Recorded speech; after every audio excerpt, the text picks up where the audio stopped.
자, 성경 이야기 했으니까 다시 우리 현실로 돌아와 보도록 합시다. 이거 좀 유명한 그림이죠. 기회는 평등하고 과정은 공정하며 결과는 정의로울 것입니다. 엄청 좋았어요. 막 환호하고 막 와, 좋다. 근데 5년 지나니까 이게 아닌 것 같아. 그러니까 또 다른 분이 나타나셔서 공정과 상식 이야기를 했습니다. 야, 근데요, 이게 이제 이 책에 좀 나오는 얘기인데요. 이게 쓴 게 언제냐면은 20년이죠. 코로나 때가 20년. 이게 지금부터 2년 전에 쓴 건데, 내가 보시면은요, 2년 전에 쓴 건데, 생각은 3년 전부터 했겠지만, 거의 예언적으로 들어맞았습니다. 예언한 거 그대로 나와요. 그대로 나옵니다. 예언. 예. 왜냐하면 이게 기회가 평등하고 과정이 공정하고 그래서 정의로운 사회가 되면 얼마나 좋겠어요. 얼마나. 그게 안 되는 거를 왜 된다고 그랬을까? 그 왜 안 될까? 몇 가지 이유가 있는데요. 모든 사회 구성원을 공평하게 만족시키는 것은 불가능하죠. 최저임금을 주면 가난한 사람들은 좋죠. 최저임금 받으니까. 근데 소상공인들은 최저임금을 못 주니까 알바를 잘라버리는 거예요. 그러니까 더 없어, 일자리가. 그렇죠? 너무나 많으니까 제가 시간상 생략하고. 두 번째, 거대한 불공정 대신 작은 불공정과 싸운다. 이 김수영이라는 시인의 이제 고궁을 나오면서라는 시가 있는데 재밌어요. 왜 나는 조그만 일에만 붕괴하는가? 저 왕궁 대신에 왕궁의 음탕 대신에 50원짜리 갈비가 이분 이제 60년대 사람이니까 기름덩어리만 나왔다고 붕괴하고 옹졸하게 분개하고 설렁탕집 돼지 같은 주인년한테 욕을 하고 옹졸하게 욕을 하고 그런데 한번 정정당당하게 붙잡혀간 소설가를 위해 언론의 자유를 요구하고 월남 파병에 반대하는 자유를 이행하지 못하고 20원을 받으러 3번씩 4번씩 찾아오는 야경꾼들을 증오하고 있다. 야경꾼 혹시 기억나세요? 딱딱 소리는 야경꾼. 돈 받으러 왔죠. 야경비 받으러. 네. 사람과 싸우는 거죠. 거대한 불공정이 있는데 이거는 눈에 가려 있는 거예요. 우리가 모르니까. 또 그 불공정하게 행하는 사람이 이걸 모르게 가려야 되잖아요. 그러니까 열심히 잘 가리겠죠. 그러니까 이제 보질 못하고 작은 불공정에 난리를 치는 거죠. 피해 의식에 사로잡혀 다른 사람을 차별합니다. 그래서 내가 이제 피해를 받은 거예요.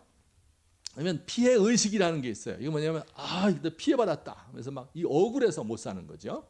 피해 의식이에요. 그런데 그 피해 의식은 특징이 있어요. 여러 사람이 모이면 피해 의식이 더 강해집니다. 이상하게도. 슬픔은 서로 나누면 반이 된다고 그러잖아요. 피해 의식은 모이면 더블 됩니다. 계속 배가 되는 거예요. 피해 의식이 있는 사람끼리 모여서 나도 당해서 너도 그래? 막 이렇게 하면서 막 늘어나는 거예요. 세대가 지나면서 피해 의식은 더 늘어나요. 그래서 우리 자녀들이 우리 중에 대부분은 일제시대 때 박해 받아본 적이 없거든요. 그런데 괜히 일본 사람이 싫어요. 뭐 이런 거죠. 뭐. 그러니까는 이런 식으로 그 피해자 의식이 속에 싹트게 됩니다. 그래서 피해 의식이 싹트니까 내가 너무 억울하기 때문에 다른 사람에 대해서 조금 억울하게 하는 거는 안 억울해. 이건 정의예요. 이렇게 하면서 내가 가해자가 되는 겁니다. 그래서 이 피해자와 가해자가 왔다 갔다 하는 거예요. 제가 요새 재밌게 보는 그 드라마가 소년 심판이라는 거 다 봤는데 혹시 여러분 보세요. 꼭 보세요. 재밌어요. 진짜. 재밌고 세상이 이런 건가 하는 것을 알게 되고 눈물도 많이 나고 진짜 예수님 사랑도 많이 느껴요. 근데 뭐냐면 어린애들이 죄 짓고 오는 거예요. 그 배후에는 뭐가 있어요? 피해자예요. 애들이. 가정폭력의 피해자, 학교폭력의 피해자입니다. 피해받은 애들이 가해자가 되는 거예요. 그 애들이 가해하잖아요. 그럼 피해받잖아요. 조금 있으면 얘가 가해자가 됩니다. 네. 이게 이제 인간의 삶이 그래요. 그러니까 이 공정하다. 근데 그 가해자 입장에서 볼 때 너무 공정한 거야. 왜냐하면 내가 너무 피해 받았거든요. 예? 너무 피해 받아서 십자군 전쟁 때 이슬람이 너무 피해 받았거든요. 그러니까 기독교인 몇 명 죽이는 거는 상관없어. 이 되는 거죠. 예. 이게 이제 그러니까 공정이 어려운 거예요. 그리고 생각해 보면 어떻게 공정한 세상이 아빠 찬스, 엄마 찬스 쓰면 안 되는데, 아니 이 새끼가 내 DNA를 물려받았는데 어떻게 해요 이거를? 응? 내가 머리 좋은데 애가 머리 좋게 나왔어.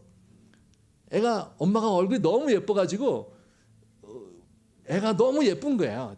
우월한 DNA예요. 이 중에는 많지 않으니까 걱정 없지만 어쨌든 그러면 그 어떻게 그게 어떻게 해요? 왜 누군 태어날 때부터 김태희로 태어나고 싶지, 그죠? 공부도 잘하고 얼굴도 이쁘고. 근데 태어날 때부터 다른데 어떻게 해요? 그래서 이 공정이라고 하는 것, 정의라고 하는 게 그렇게 쉬운 문제가 절대 아닙니다.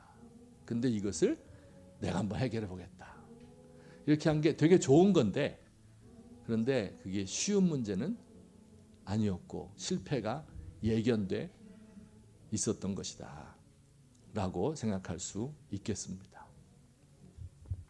그러다가 제가 이 노래, 여러분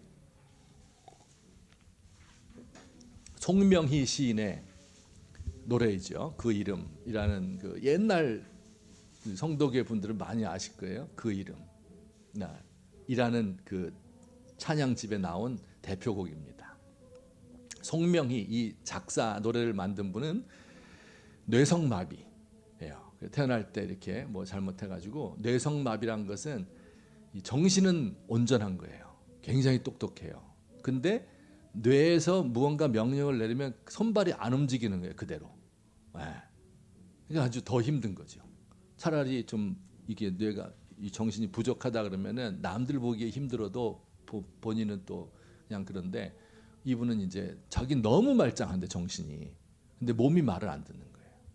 아주 힘든 질병일 텐데, 그런데 뭐 가난한 집에 태어났으니까 제대로 케어받지 못하고 공부도 못하고 뭐 이렇게 건강 이렇게 유지하고 이렇게 하는 게 너무너무 힘든 분인데, 이분이 예수를 믿은 거예요. 그리고 시를 너무 많이 좋은 시를 썼는데, 그 중에 이제 굉장히 단순한 것 같은데 깊이가 있는 노래입니다. 나 가진 재물 없으나, 나 남이 가진 지식 없으나, 나 남에게 있는 건강이 있지 않으나, 나 남이 없는 것 있으니, 나 남이 못 본 것을 보았고, 나 남이 듣지 못한 음성 들었고, 나 남이 받지 못한 사랑 받았고, 나 남이 모르는 것 깨달았네. 그 다음이 중요해요. 공평하신 하나님이 나 남이 가진 건 나 없지만, 공평하신 하나님이 나 남이 없는 것 같게 하셨네. 그 하나님을 뭐라고 불러요? 예를 들어서 사랑의 하나님 이렇게 말하면 좋을 것 같아요. 은혜의 하나님 그럼 좋을 것 같아요. 근데 이분은 뭐라고 불렀어요? 공평하대요. 어떻게 공평해요 이게? 어떻게? 세상에 이렇게 잘나고 예쁘고 건강하고 공부 잘하고 이런 사람 많은데 나 이런 식으로 만들어 놨는데, 어떻게 그걸 공평하다고 말할 수 있느냐고요. 공평하다. 도대체 이게 어디서 나오는 걸까? 이런 이게. 나 남이 못 본 것을 본 거예요. 어디서? 골방에서 본 거죠. 남이 듣지 못한 음성을 들은 겁니다.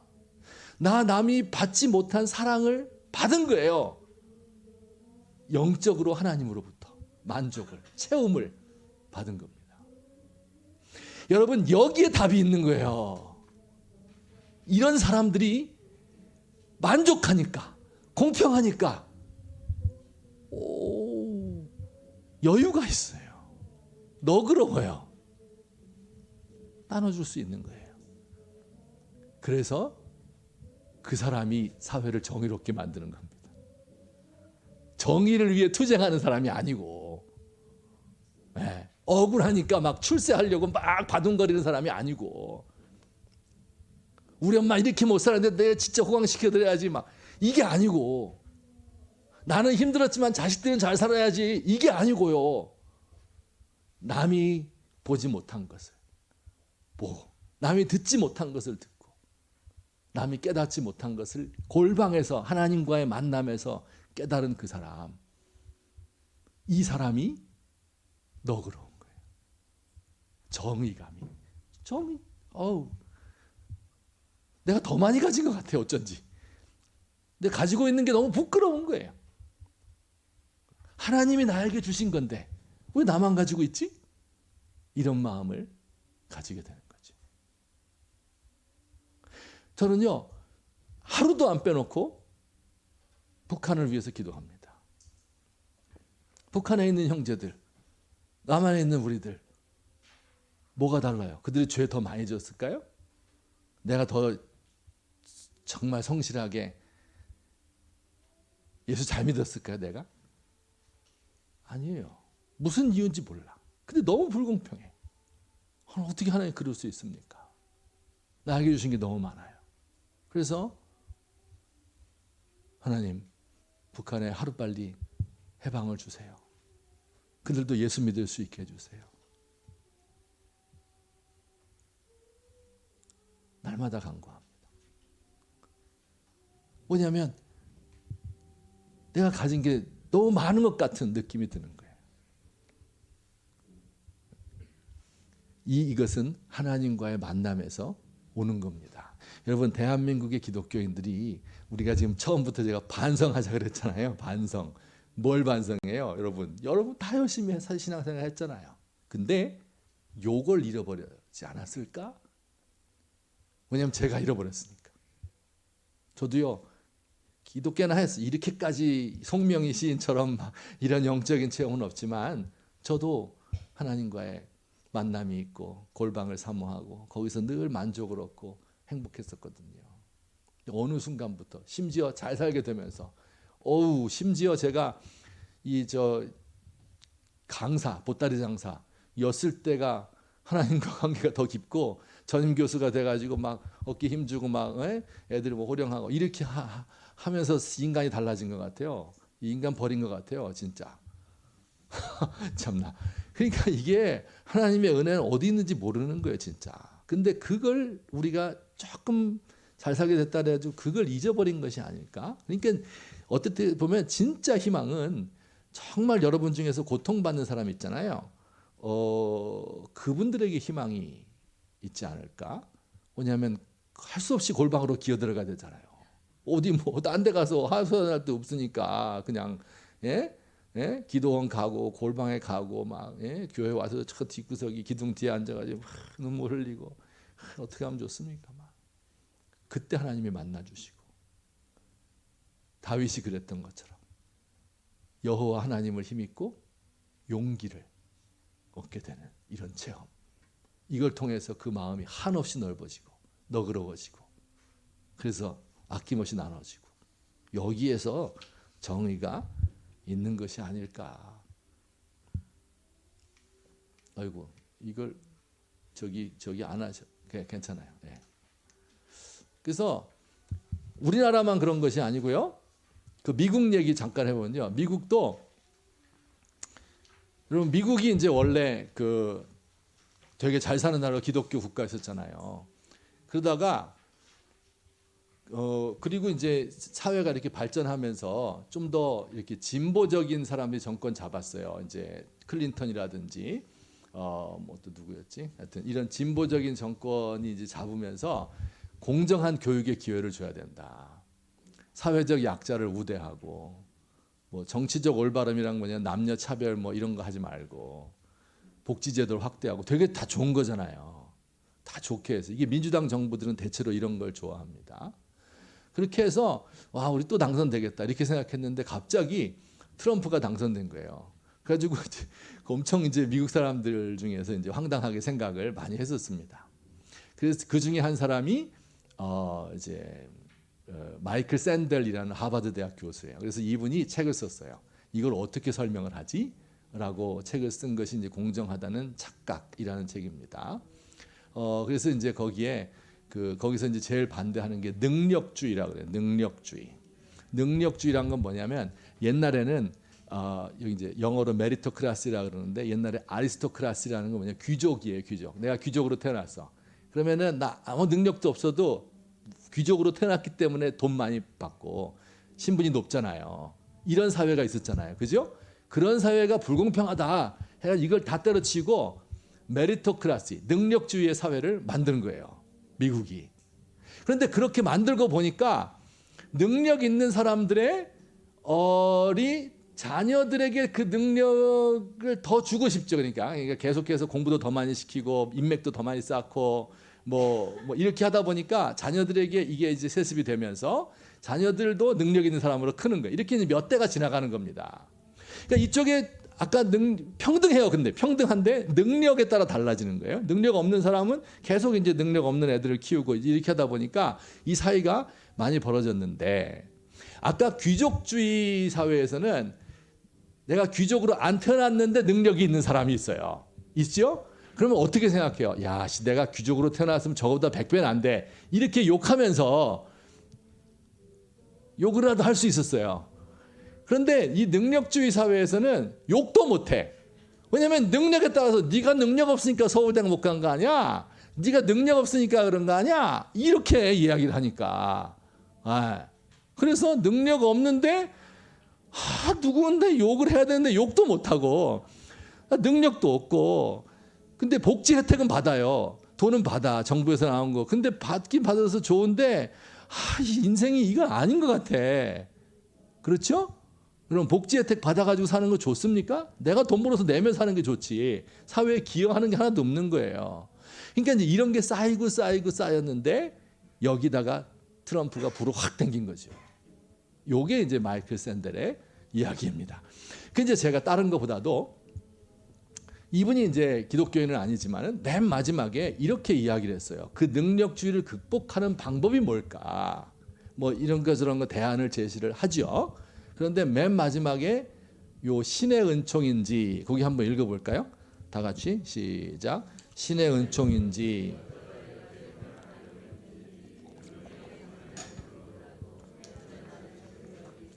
네 이렇게 결론을 내렸어요.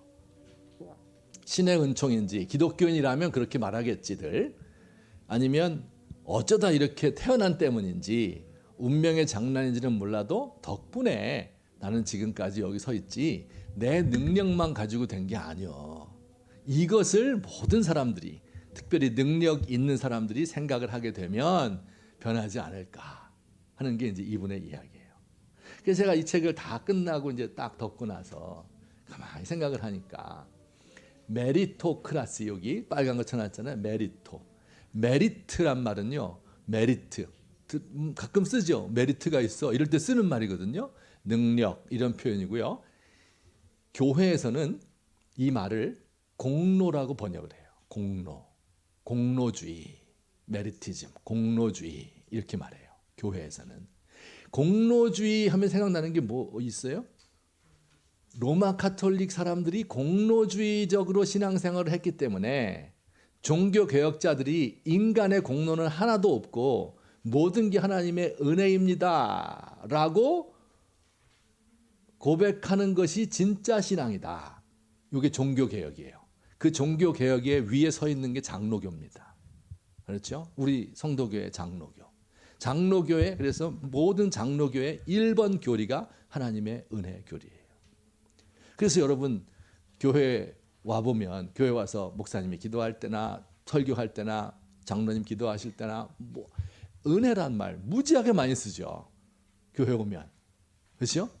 아유 은혜 받았습니다 이렇게 하고 아유 하나님의 은혜죠. 회의할 때 누가 뭐라 그러면 아유 은혜로 합시다. 또 은혜 애 나도 김은혜, 박은혜 다 이름 막 은혜 짓고 은혜 교회 엄청 많잖아요. 은혜 이게 기독교의 핵심적인 교리예요. 은혜의 정반대 그 말이 메리트입니다. 내 공로로 이렇게 했다. 그걸 어떻게 깨달아요? 이것을 평소에는 우리가 이제 교회 와서 은혜 받았어요. 은혜를 삽니다. 이렇게 하면 맞아, 은혜로 살지 뭐. 다 이렇게 이거 반대하는 사람은 아무도 없을 거예요, 이 중에서. 그렇죠? 근데 진짜 그렇게 깨달은 사람은 불과 몇 명 안 됩니다. 이것은요, 골방에서만 깨달을 수 있는 거예요. 고난당한 사람이 골방에서 고통 속에서 바닥 긁으면서 거기서 하나님 만나면 은혜란 게 이런 거였구나 하는 것을 알게 되죠. 이 사람이 기독교인이에요. 그러니까 당연히 기독교적인 정체성을 가지고 이 생각을 가지고 세상 속으로 들어가면 어떤 일이 벌어질까요? 생각이 어떻게 바뀔까요? 우리의 교회 생활을 어떻게 받게 된다고 생각하게 될까요? 은혜가 지배하는 우리의 삶이 되게 되죠. 저는 이것이 이 해답이 마이클 샌델이 미국 사회에 내린 해답이고요. 저도 그렇게 생각합니다. 만약에 세상 사람들은 그만두고 안 믿는 사람까지 끌어들이려고 그러지 말고 믿는 사람들만, 대한민국에 있는 믿는 사람들만 날마다 골방에서 이 하나님의 은혜를 깨닫고 고백한다면, 그리고 그것에 근거한 삶을 살고 세상에 참여한다면 대한민국 사회가 달라질 거라고 저는 확실하게 믿어요. 그러니까 막 교회에서 막 데모하고 막 나가고 뭐 정의를 외치고 촛불 들고, 아니에요. 뭐 필요하죠. 또 그렇게 해야 되겠죠, 일부. 하지만 교회가 자기 정체성만 제대로 지키면 세상은 많이 달라질 거다. 결론적으로 말씀 맺겠습니다. 코로나 이후에, 그래서 이것을 이제 공공성 강화, 이렇게 어려운 말 써요. 공공성 강화, 되게 어려운 말이에요. 공공성 강화. 그러니까 뭐냐면 우리가 세상을 위해서 뭘 해야 된다 그랬잖아요. 그 뭘 해야 되느냐 할 때 이제 제가 4가지로 정리를 했어요. 그러니까는 다시 첫 번째 강의를 돌이켜 보면 그때 제가 뭐라 그랬냐면 구한말 일제시대 때 우리가 해야 될, 우리나라가 가져야 될 뭐랄까요, 그 과업, 과제, 반봉건 반외세라 그랬죠. 지나간 조선시대 때 봉건 사회를 어떻게 탈피할 수 있는가, 외세의 침입으로부터 어떻게 나라를 지킬 수 있는가, 이게 우리의 과제였잖아요, 일제시대 때. 해방 이후에는 뭐가 과제였어요? 일제청산, 요건 이제 못했어요. 어쨌든 일제청산, 그 다음에 반공, 그 다음에 산업화, 이게 우리의 과제였잖아요. 1970년대 80년대 뭐가 과제예요? 민주화 과제잖아요. 그렇죠? 근데 지금에 와서는 이 과제 다 잘 통과했어요. 일제청산만 빼놓고 어쨌든 잘 통과를 했습니다. 근데 지금의 과제는 또 달라요. 계속 숙제가 주어지는 거예요. 네. 초등학교 졸업했다고 거기서 과제 끝나는 거 아니에요. 고등학교 입학시험 봤다고 끝나는 거 아닙니다. 대학 입시가 기다리고 있고 취직시험이 기다리고 있고 사법고시가 기다리고 있는 거예요. 그 뭘까요? 오늘날 우리들에게는 불평등 심화. 그렇죠? 전 세계적으로 자산의 불평등, 소득의 불평등 너무 심해서 너무 심하면 그 가난한 사람은 힘들지만 위에 있는 사람은 좋을 것 같잖아요. 그거 아닙니다. 되게 불안해요, 사회가. 언제 뺏길지 몰라요. 혁명이 일어나 뒤집어질지 모르잖아요. 이게 불안한 겁니다. 두 번째, 사회 통합. 우리가 너무 사회가 딱 반으로 나눠져 있잖아요. 보수와 진보로, 촛불과 태극기 나눠져 있잖아요. 이걸 통합을 해야죠. 우리의 과제예요. 우리 시대에. 한반도 평화. 그렇죠? 언제까지 이렇게 흩어져서 헤어져 살아야 됩니까? 평화. 핵무기 포기하고 평화가 와야 됩니다. 또 물론 기후위기 너무 중요하죠. 우리 시대에 닥쳐온 거예요. 그래서 이제 이런 것들에 대해서 우리 그리스도인들이 어떤 마음을 가지고 있어야 되는가. 근데 너무 힘들죠. 아니 내가 여러분이 기후 위기 위해서 뭐야 쓰레기 분리수거밖에 할 게 더 있어요. 우리가 솔직히 뭐 샴푸 좀 덜 쓰고 뭐 종이컵 안 쓰고 뭐 이런 거밖에 못 하잖아요. 그죠? 뭘 어떻게 더 할 거예요? 한반도 평화를 위해서 뭐 엄청나게 할 게 뭐 기도밖에 없잖아요. 사회 통합을 위해서 뭐 힘들죠. 불평등 심화 반대하기 위해서 막 있는 거 막 나눠주고 이렇게 하면 좋지만 그렇게 안 할 거잖아요. 그 어떻게 해야 될까 도대체 어떻게 하면 좋은가 이렇게 복잡한 내용을 제가 한마디로 그냥 정리를 했습니다. 한마디로 정리. 그 시대에 가장 가난하고 소외된 자들과 함께 있으면 되는 거예요. 왜냐하면 그 시대의 과제, 그 시대의 문제라고 하는 것은요, 항상 그 문제에서 가장 고통을 받고 있는 사람이 있기 마련이거든요. 그 사람의 문제를 해결해 주면 사회 문제를 해결한 거예요. 예를 들어서 구한말에 제일 힘든 사람이 누구였을까요? 제일 힘들어하는 사람 여러 명 있어요. 한국 사람 다 힘들었지만 그 중에도 여성이 힘들었겠죠. 그 여성과 함께 했어요, 기독교인들이. 그 중에도 천민, 백정이 힘들었을 거 아니에요? 그들과 함께 했습니다. 이 기독교인이에요. 반외세 운동을 해야 되는데 누가 제일 힘들어요? 잡혀간 독립군의 후손들이 힘들겠죠. 독립군의 자손들이. 그들과 함께 하는 거예요. 여러분, 이게 그 시대에 가장 어려운 사람들과 함께 하는 거. 이게 어떻게 보면 아무것도 아닌 것 같죠. 왜냐하면 그게 신문에 납니까? 안 나요, 그런 거는. 누가 알아줍니까? 뭘 알아줘요? 그냥 내 돈만 축나는 거죠. 네. 그것도 알아주지 않는 게 맞는 거예요. 알아주면요, 그 도움 받은 사람이 자존심 상해요. 내가 도와준 사람은 빛나지만 도움 받은 사람은 창피하잖아요. 그러니까 예수님이 오른손이 하는 걸 네 왼손이 모르게 하라 한 것처럼 모르게 해야 돼요. 그러니까 알려지지도 않습니다. 알면 또 안 되는 거예요. 야, 이거 너무 더딘 거 아닌가? 더딘 게 아니고요. 그 방법밖에 없습니다. 더디건 빠르건 이게 중요한 게 아니에요. 이런 것들이 쌓이고 쌓여서 구한말 일제시대 때 그런 작은 선행들이 쌓이고 쌓여서 이게 해방 후에 기독교의 대폭발이 온 겁니다. 쌓이고 쌓이는 거예요. 울며 씨를 뿌리는 겁니다. 아무 소득이 없어요. 왜 울며 씨를 뿌릴까요? 왜 울면서 뿌릴까요?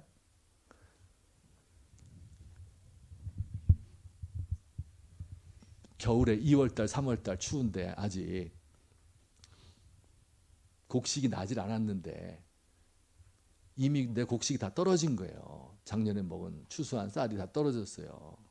그러면 애새끼 밥 달라고 울어대는 거예요. 근데 쌀 한 가마니 파종하려고 딱 모아놓은 게 있어요.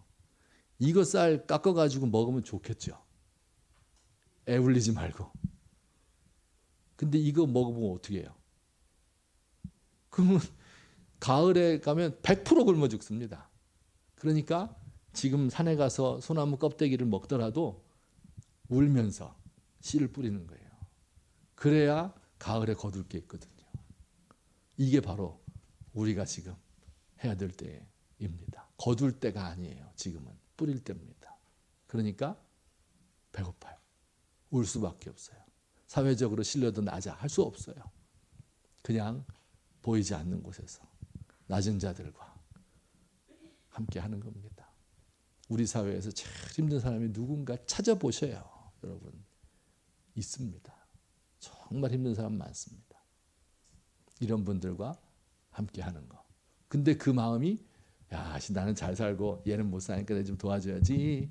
아니면 사회가 불안정해진대. 그러니까 내가 좀 해줘야지. 예수님이 정의롭게 살라 그랬어. 그게 아니에요. 골방에서 깊이 기도하는 가운데 내가 뭔데 하나님이 나에게 이렇게 은혜 주셨나 하는 것을 깨닫게 되고, 그래서 너무 기쁜 마음으로, 너무 너무 미안한 마음으로, 그죠? 너무 조금 줘서 부끄러워, 이런 마음으로 함께 하는 거죠. 이렇게 될 때 이게 세상에 기여할 수 있는 우리 그리스도인의 공공신학이다. 저는 이렇게 아주 복잡하고 어려운 이런 이론적인 거, 여기 보면 조금 나와요. 그러니까 이제 그런 거 좋아하시는 분들은 보시고, 그런 거 별로 안 좋아하시는 분들은 우리 세상에서 내가 우리 주변에 있는 가장 연약하고 소외된 사람들 누군가 TV를 볼 때 그냥 보지 마세요. 그 나옵니다. 이런 사람들과 함께 할 수 있으면 좋겠습니다. 예, 제가 여기까지 말씀 드리고 오늘 강의를 모두 마치도록 하겠습니다. 감사합니다. 예.